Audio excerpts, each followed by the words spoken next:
Here's the alert that most of the country did not see, the one that does not show up on the evening news. Because it was issued and rescinded and reissued in the middle of a Friday afternoon, when 53 individual tornado reports were still coming in from 7 states simultaneously, emergency lines were overwhelmed in Marion, Minnesota, and a neighborhood off Marion Road near Rochester was sitting in darkness with no roofs, no walls, no power, and no water, because the storm had punched through a well system and left every house on the block with nothing. That alert was issued by a single National Weather Service forecast office, the La Crosse, Wisconsin Field Office, 26 separate times in one afternoon. 26 tornado warnings from one office, one event, one Friday. That is a record. Not a record for the week, not a record for the month, not a personal bests for a forecaster who has been at the office for 15 years. A documented all-time record for the highest number of tornado warnings ever issued by the NWS La Crosse office in a single weather event. And the NWS meteorologist in Minnesota, who was watching the same outbreak unfold across Rochester and the surrounding communities, said something after the warnings had been sent and the damage surveys had begun and the neighborhoods had been confirmed as partially demolished. That cannot be unsaid. It was the largest number of tornado warnings issued in the region for the entire month of April, across a single event in a single day. The storms of April 17th, 2026 were record-breaking before the final count was finished. And now, with debris still in the streets of Marion, Minnesota, with 75 homes in the town of Ringel, Wisconsin still structurally compromised, with the elementary school and high school in Lena, Illinois still closed for assessment after a tornado stripped their roofs to the frame, with all of that still actively unfolding, the models are loading Friday's next system into the same corridor. More than 12 states, the same atmosphere. And a season that was supposed to be winding down is instead building toward what may be its most consequential week yet. Begin with what April 17th actually was, because the official count, 46, confirmed tornadoes, 53 storm reports, a moderate risk covering northern Oklahoma into southeastern Kansas and western Missouri, an elevated EF3 plus threat painted across northeast Iowa, northwest Illinois, southern Wisconsin, and southeastern Minnesota, reads like a number on a spreadsheet until you put a human face on a single neighborhood and what it experienced. Troy and Chelsea Holmberg left their Rochester, Minnesota home on the afternoon of April 17th, specifically to go find the tornado. They drove toward the storm, and then the tornado turned and followed them back. They arrived home to find their neighborhood in Marion, the Marion Road corridor just northeast of Highway 52, reduced to what the National Weather Service would later describe in its damage survey as EF2 intensity, with 130 mile per hour peak winds, characterized by roof removal and partially collapsed exterior walls across multiple structures. Approximately 30 homes in Marion were damaged. About 10 additional homes were hit elsewhere in Olmsted County. Holmberg described neighbors working shoulder to shoulder to clear debris from roadways so utility crews could reach the power poles that needed replacing. But since the neighborhood runs on a well system, no power meant no water. Days after the storm, the block still had neither. The EF2 that hit the Marion Road area was not the strongest tornado of the day. 40 miles to the east, near Cream in Buffalo County, Wisconsin, an EF3 with maximum sustained winds of 140 miles per hour formed at 3:27 p.m. Central Time, traveled 8 miles over 16 minutes, and found a home of good construction. The NWS survey team described it in terms that residential contractors understand without any meteorological translation required. The storm removed most of the home's exterior walls and its entire roof, destroyed several farm outbuildings, downed and snapped trees across the entire damage path, and intensified as it tracked northeast, which is the direction that carries it toward the next thing in its path. The first, particularly dangerous situation tornado warning for the Cream storm was issued at 3:34 p.m. Central Time. A second PDS warning dropped at 3:43 p.m. for a separate storm in Lena, Illinois. A third PDS was issued at 4:55 p.m. in Marathon County, Wisconsin. 3 PDS warnings in 81 minutes, the second highest tier of tornado alert, reserved for situations where forecasters have high confidence that a destructive, long-lived tornado is either occurring or imminent. In Lena, Illinois, the Stevenson County Sheriff's Office advised the public to stay away from the town entirely while damage assessments were underway. Drone footage showed homes with roofs completely gone, possessions scattered across open sky where ceilings used to be. The high school and elementary school both sustained structural damage significant enough to keep students out of class. In Marathon County, Ringel Fire Chief Chris Kielman confirmed that some residents had been trapped in their basements, that no one died, but that several homes had been demolished, a phrase that carries a specific weight when it comes from a fire chief who has walked the aftermath. 75 homes, one small Wisconsin town, one Friday afternoon. By the time the Storm Prediction Center's final report was filed, The April 17th outbreak had produced 46 confirmed tornadoes across a corridor, stretching from southeastern Minnesota through Wisconsin, Iowa, Illinois, Missouri, Kansas, and Oklahoma.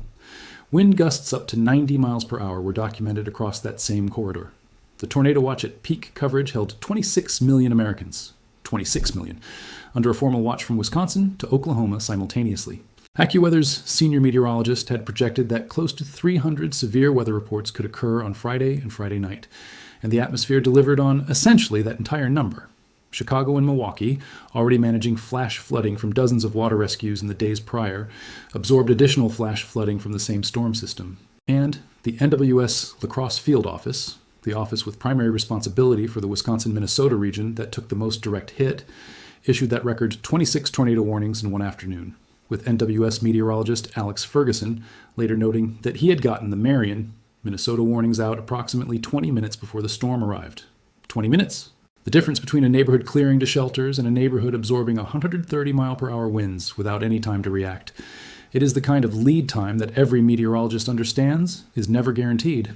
And that becomes even less guaranteed when the warning infrastructure it depends on is operating at half its designed staffing capacity.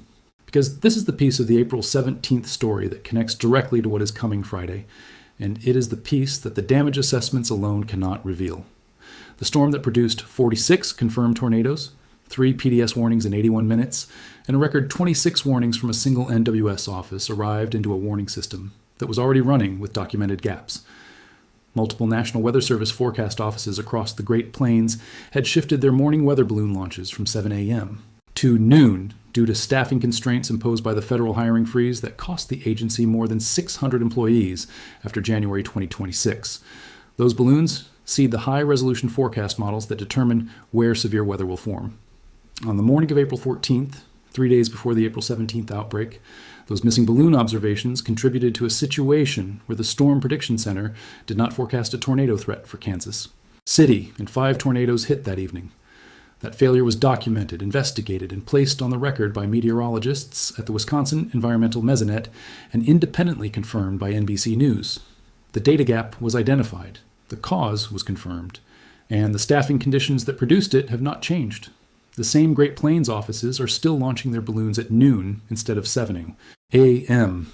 The same forecasting models are still running their morning high-resolution runs without the atmospheric data from the Central Plains that they were designed to incorporate.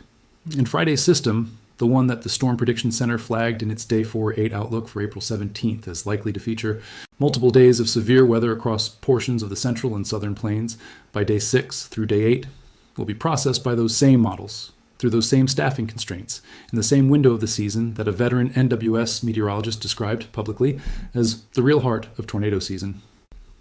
What the models are showing for the target states of Friday's system is not subtle. The SPC Day 4-8 outlook identified the Wednesday through Friday window specifically as the period when forecast guidance consistently shows mid-60s Fahrenheit dew points across the plains and into the Midwest. Let that number sit for a moment. Mid-60s dew points in the third week of April. That is a moisture content that belongs to late June or early July. That moisture, loaded beneath the kind of atmospheric profile that the ECMWF, the GEFs, and the EPS ensembles are all flagging with multi-model agreement.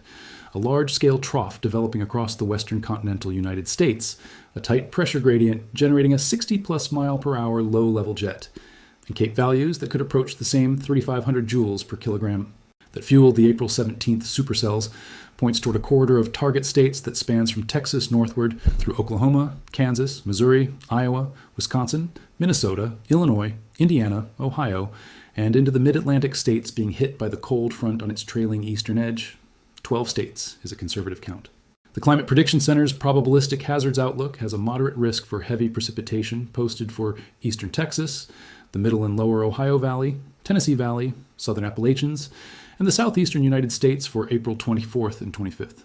The ESENS ensemble is showing at least a 40% chance of 3-day rainfall, accumulations exceeding 1 inch across the lower Mississippi Valley, falling on soils and river systems that have 0 remaining absorption capacity, into rivers where more than 20 monitoring stations already hit major or record flood levels this week, onto the same Great Lakes watershed where the Climate Prediction Center is formally flagging possible flooding, driven by above-normal snowpack and accelerating spring snowmelt.